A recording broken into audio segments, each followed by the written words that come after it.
Okay, so muli, marami pong salamat sa iyong oras at panahon. Narito po muli tayo upang pag-usapan ang isang mahalagang aspeto at needs ng isang tao. Ito po ay ang Health Maintenance Organization at ang life insurance. Sa ngayon, ang ating pong pag-uusapan ay kung gaano ito kahalaga at bakit kailangan natin kumuha nito. Ano ang layunin, anong naibibigay. Alam ko po, marami po tayong mga kumbaga ay kinaharap na kakulangan pinansyal, subalit isipin niyo pong maigi, ano po ba ang naibibigay nito? Ba? Kumbaga, kung ngayon pa lamang po ay kayo po kulang, tapos nagkasakit kayo, ano yung magiging solusyon? Kung kayo po ay breadwinner, di ba? Kaya nga sabi, di ba, ang buhay ay may dalawang katanungan. What if we die too soon? What if I live too long? And in the middle, what if I got sick? So, sa mga if na yon, di ba, dapat meron tayong protection. So basically, ang Healthcare Maintenance Organization at Life Insurance ay isang protection na dapat iniisip ng isang tao. Okay, so tayo po ay magpatuloy.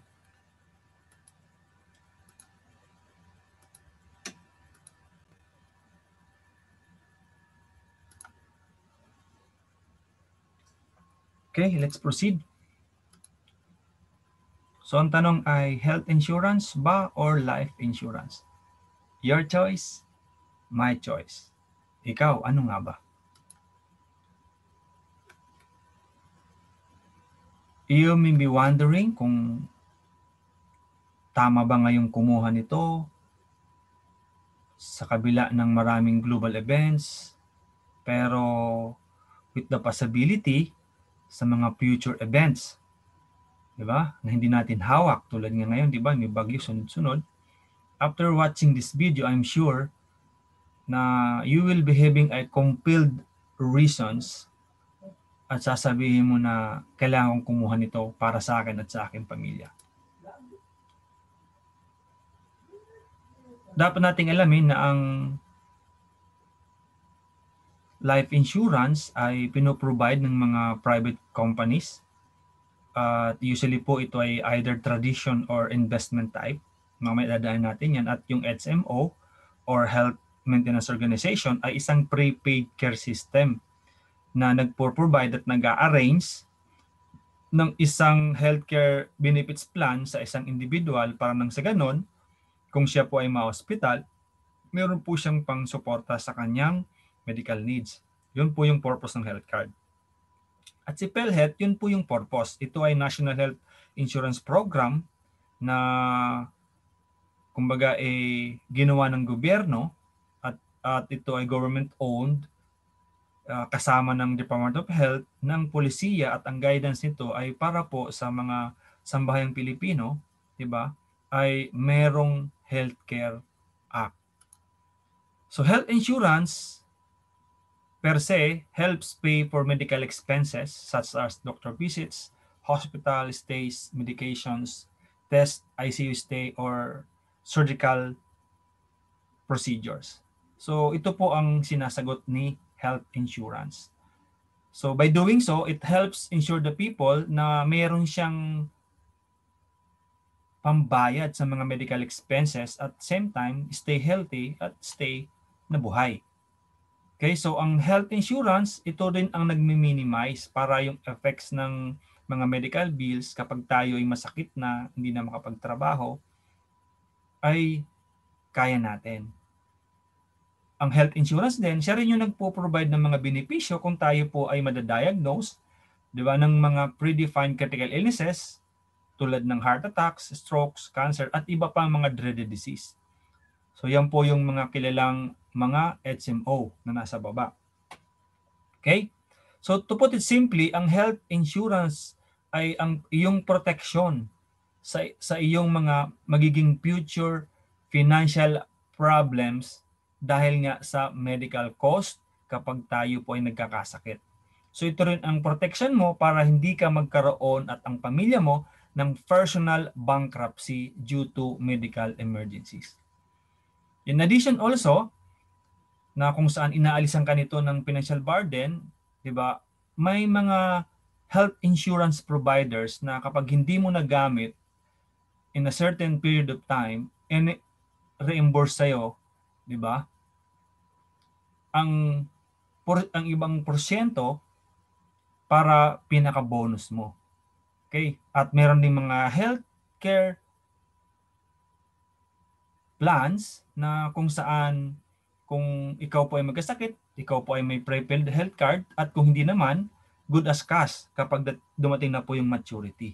So pwede mong gamitin kahit saan at para kahit kanino. Okay?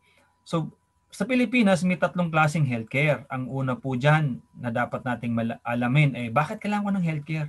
Sa Pilipinas po kasi, mostly ang Pilipino kapag nagkasakit, namamatay sila dahil sa walang pera. May medisina, may hospital, pero wala silang pera. Kaya ang nangyayari, sa bahay na lang at doon sila inaabutan. So that's why we need to know ang kahalagahan ng isang healthcare. Okay? Again, sa Pilipinas, may tatlong klase. Una, yung short-term healthcare. Nung case din na HMO, usually po, hindi po ito guaranteed na renewal. Okay? Usually, ito po ay binibigay ng kumpanya, benepisyo ng isang employee, binabayaran yearly. Kapag hindi mo nagamit, wala na. So, during employment, productive years, HMO po yan. Wala po yan na kasamang growth or investment. Yung isa naman ay senior care. Usually, kahalintulad siya ng short-term care, pero ito naman ay ginagamit during 60 years old and above. Okay, so yan po, senior care po ang tawag dyan, 61 and above, during retirements and productive years. Okay, at mayroon namang isa, yung long-term healthcare, isa itong HMO na may savings, may investment, at may life insurance. Okay. At ito, may short-term healthcare at may senior care. Okay, yan po ang long-term healthcare. So usually po, ang isang kumpanya na nakita nyo po sa screen, 7 years to pay lamang po yan. Merong investment, may life insurance, at may healthcare. Ang purpose po niyan para pagdating nyo ng senior care nyo, meron kayong magamit na HMO, at the same time, yung investment, siya naman po yung iyong pinaka money working for you or passive income, living on interest. Pension na po yon. Hindi mo kailangan ng healthcare kung hindi ka magkakasakit, kung ang HMO ng kumpanya mo hanggang sa yung pag-retire, hanggang sa yung pagtanda ay dala mo.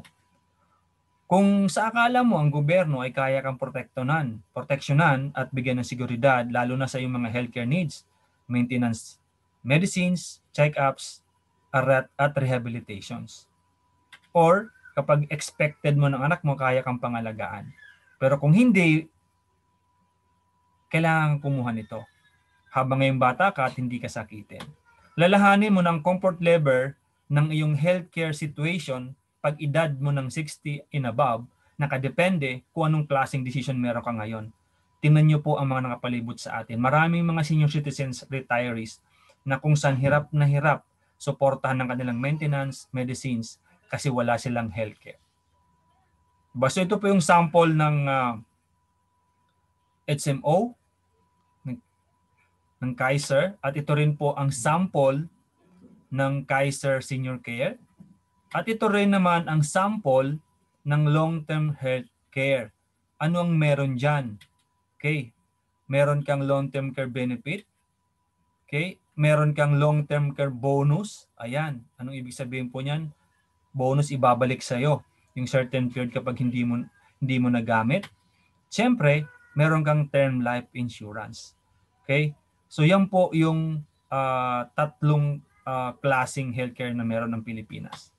Okay. Ang next na pag-uusapan natin naman ay ang life insurance. Kung makikita nyo sa picture, 'di ba? It's about umbrella, kamay na protection. Diba? So sa right side nyo po sa baba, makikita nyo na ang life insurance, it needed at every stage of life. Diba?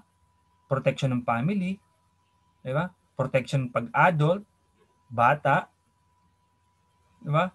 Protection sa mga unforeseen expenses. Diba? Pwede mo magamit sa school, pwedeng sa disability, pwedeng sa mortgage, pwedeng sa property, 'di ba? Meron din pong sa sasakyan, 'di ba? Meron din sa negosyo, yun din sa endowment or yung final expense. So makita natin na life insurance really in every stage of our life, nandyan siya. Kailangan natin yan. Di ba?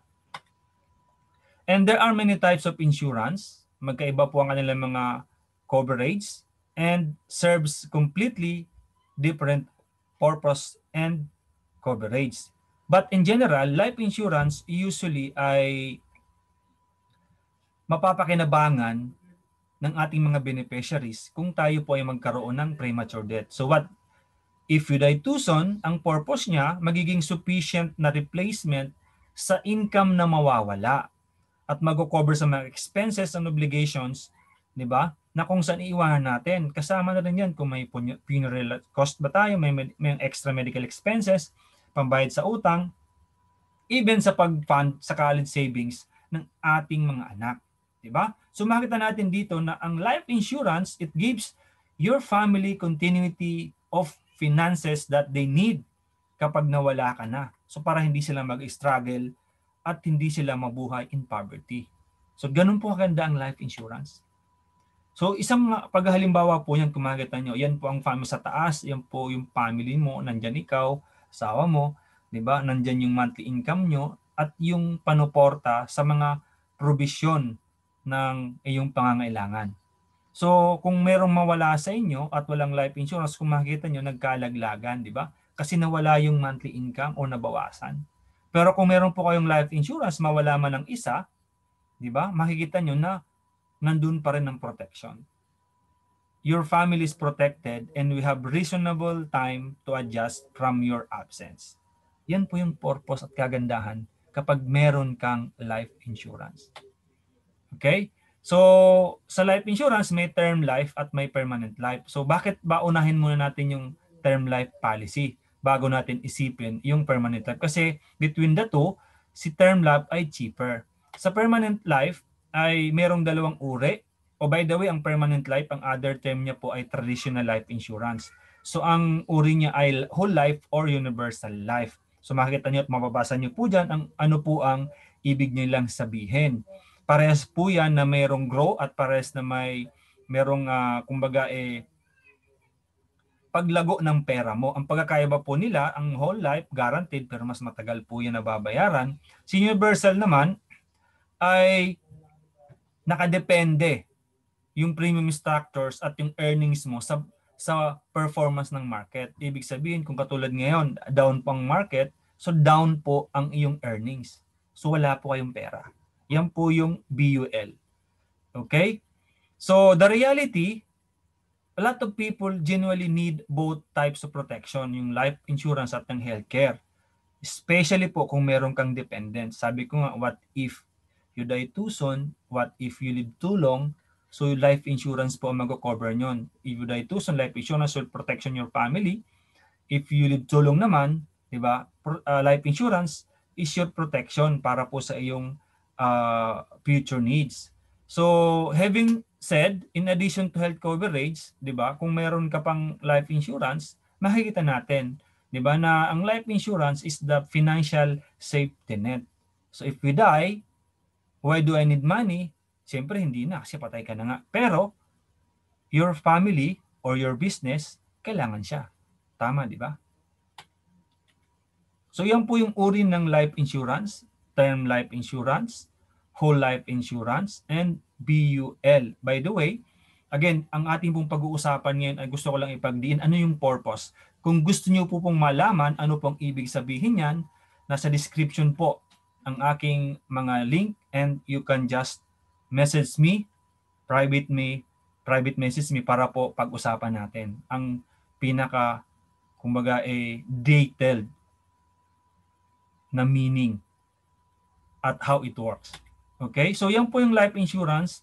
Meron po siyang whole life, term life, endowment, o yung tulad ng St. Peter. Di ba? At sa general naman, or non-life, so usually, yan po, di ba, yung health insurance, travel insurance, household insurance, fire insurance, marine, personal accident, liability, property insurance. So, 'di ba? Sumakita natin dito na talaga ang life insurance, 'di ba? In every stage of our life, nandiyan siya. Ano ba again? So, life insurance, protection sa financial loss, kung sakaling mayroong premature death. At ang general insurance naman, kino-cover nito yung mga non-life assets, ang bahay mo, ang sasakyan mo, ang health, ang travel, 'di ba? Kung sakaling may floods, may fire, may chip, may accidents, may disasters. So basically, life insurance for both non-life and life are a money replacement. 'Di ba? So again, hindi po ito gastos. Ito po ay isang investment. Okay? So bago ka magsabing hindi, baka naman isipin mo muna to. Baka mamaya insurance na muna tatanggi sa'yo. Especially kung meron ka ng conditions at illnesses. Uninsurable ka na po yan. Diba? Kung meron kang mga hazardous, kung ikaw ay isang nasa hazardous occupations or extracurricular activities na hazardous, or minsan yung income limitations, diba? At malimit din, dinidecline na ikaw kung ikaw ay na-decline na sa ibang insurance applications. So itong mga reasons na to, tingnan mo maigi, baka isa ka dyan o isang meron ka dyan. So may hirapan ka na. Makita mo dito, napakaganda ng merong life insurance. Di ba? It is a protection. It is an investment. Speaking about healthcare and life insurance, so makikita natin that basically they work together. So we cannot pit against each other yung insurance at HMO. We need them both kasi nga magkaiba ang kanilang purpose. 'Di ba? Magkaiba ang kanilang coverage. So the thing is, both insurances are kailangan natin. Again, health insurance, it covers your medical expenses. Life insurance, sa yung pinaka-instant money sa maiiwan. Okay? I hope maliwanag po yan. And yes, there is a definite comfort in knowing that even in your health, may mga unexpected turn para sa family. At minsan, bagamat alam natin ng life insurance ay financial safety net, pero ngayon na hard times, nakapag-iisip tayo na kailangan ko bang bumili at kung meron na, especially kung kayo po ay breadwinner na kumuha ng life insurance policy at health coverage, at parang sa palagay nyo ay, teka, parang hindi ko na kaya, isa ang aalisin ko para lang ma-meet yung aking pangangailangan. Bago nyo po isipin yon, bago nyo po i-drop ang alinman sa dalawa, isipin nyo ito muna, ito po ay isang investment, ito po ay coverage, ito po ay security, ito po ay safety, at ito po ay protection. Both healthcare coverage and life insurance. Pag-isipan niyo pong maigi yan. Kung aalisin niyo po yan at hindi niyo po ipagpapatuloy, kung kayo po ay biglang mawawala, di ba? Anong may iwan niyo sa family niyo? Kung kayo naman ay magkakasakit, at kung kayo ay walang healthcare coverage, di ba? Sino ang magbabayad ng iyong mga medical needs? Hospital. Oo, sige, nandun ang HMO ng kumpanya. Paano kung after a month, after 2, sasabihin ng HMO, bro, masyado na itong gamit na gamit. Di ba? Kaya mahalaga na merong personal health care plan po tayo. So pag-isipan pong maigi. Malimit iniisip ng mga wala pa na ay gastos lang yan, hindi ko kailangan yan, ako naman ay wala pang sakit. Well, if you considered healthcare and insurance as expense, isipin nyo maigi na sa mga wealthy people, oo, kasi may pera sila. Actually, hindi dahil sa may pera sila.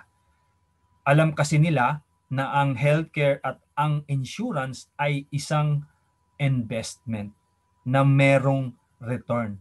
Okay? It is a money work for them. That's why they're saving for their healthcare and insurance needs.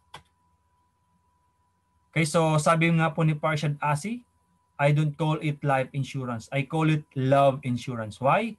We buy it because we want to leave a legacy to those we love. Para sa may iwan. Hindi sila magmumukhang kawawa, hindi sila maghihirap. So secure your family. Secure your family with life insurance. Okay? Meron po tayong multiple options Super Term 18 under Manila Bankers. They are already 54 years in the service. So ito po ang pinaka-sample.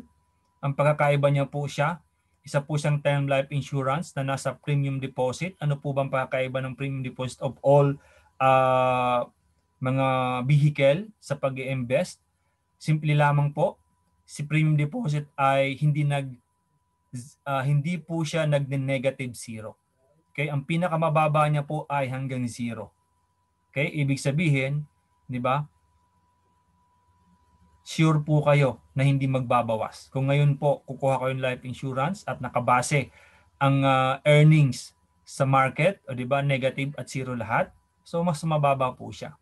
And PDF, you can withdraw it anytime. Now, if you are at 22 years old, again, most 18 is payable in 18 years. Isipin nyo, 22 ka, 5,490 lamang po ang iyong babayaran kada taon. O, di ba? Kung kayo naman ay 30 years old, 5,710 per year for 18 years. Okay. Nasa description box po. You can message me how it works. Again, kung kayo po gusto niyo ma-cover ng premiums na 1 million face amount, kung kayo ay 22 years old, 5.4 lamang ang kailangan nyo. Kung kayo ay 30 years old, 5.7 lamang ang iyong kailangan. Per year po yan. Alright. So, yan po yung sample. Kung gusto nyo ng 2.5 million or 5 million, nandyan po sa yung left side ang iyong edad. Okay? At yung equivalent nyo na per year na babayaran nyo. So again, give your family a will, pleased, and well-planned life and future. Choose most 18 under Manila Bankers. It has a growth. It has safety. Again, naka-PD po siya kaya hindi nagsisero negative. May protection po siya. Okay? At higit sa lahat, tax advantage po yan. Tax-free po yan. Alright? So, make sure na ang ating mga family laging may smiles, even iwanan natin sila. That's why if you really love your family, go get yourself protected. So, yan po ako. Learn how to know the secret to saving and building your future. I am your financial coach, Hazel Sone. I am a nurse by profession. In the left side, you can see kung ano po yung aking cellphone number, aking WhatsApp. Nandiyan din po ang aking email at sa YouTube. Please subscribe, like, and click the bell button. Nandiyan po ang aking Facebook account. So again, thank you so much for your time and I hope I do make a sense and you learn a lot from me. Thank you.